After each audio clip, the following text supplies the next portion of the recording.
Question 1. Définitivement oui. Dans tous les domaines, que ce soit dans le service, les réseaux de la santé, les entreprises manufacturières de détail, il est primordial de suivre l'évolution de l'entreprise.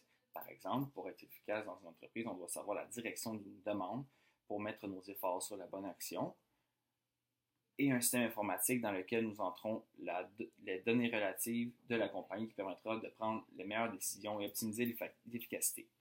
Question 1B. Les 3 avantages informatiques seraient de prendre des décisions typiques stratégiques, tactiques et opérationnelles. Premièrement, l'information décisionnelle permet d'aider à définir les objectifs à long terme de la compagnie, c'est-à-dire la direction générale qui prendra l'entreprise dans le futur, par exemple, analyser afin de trouver le marché potentiel.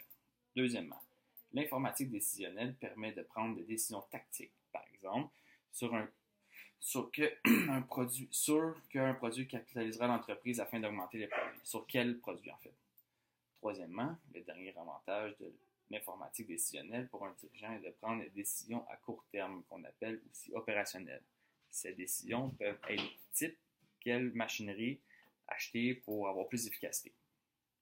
Question 1, c'est que l'objectif lorsqu'on met en place un entrepôt de données est de pouvoir prendre la décision portant sur l'ensemble de l'entreprise.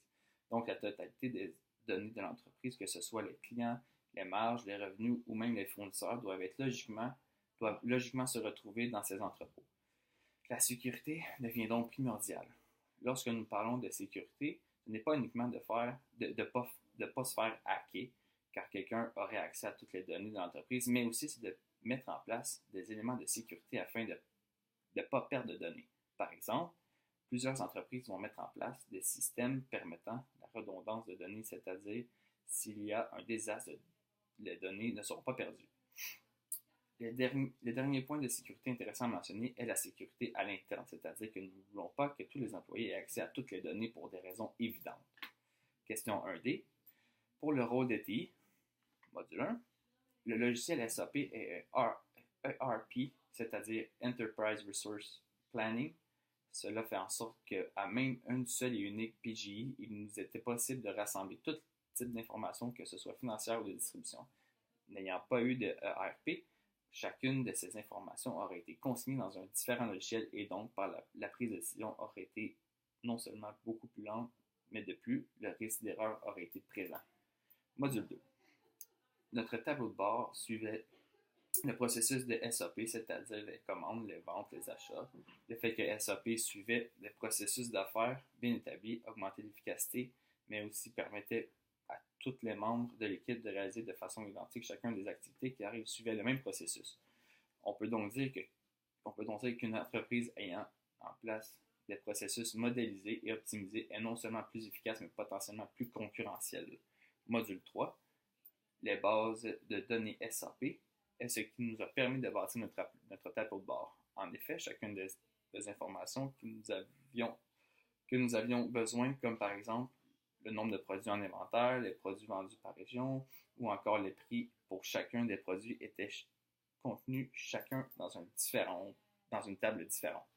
Grâce au tableau de bord, il nous était possible de faire des liens entre chacun de ces tables et ainsi obtenir directement des informations telles que le profit pour un produit dans une région donnée, et ce, dans un seul coup d'œil, sans avoir ouvert plusieurs rapports. Module 4. Dans la simulation, nous avons une intelligence à faire afin de prendre des décisions tactiques. En effet, nous pouvions analyser les différentes informations qui se présentaient à nous afin de prendre des décisions avisées. Nous pouvons clairement dire que cela a accéléré et amélioré notre prise de décision et potentiellement augmenté notre avantage concurrentiel. Module 5. Dans notre cas, l'ensemble des données était consigné dans un serveur hébergé par un serveur situé dans les locaux de HEC Montréal.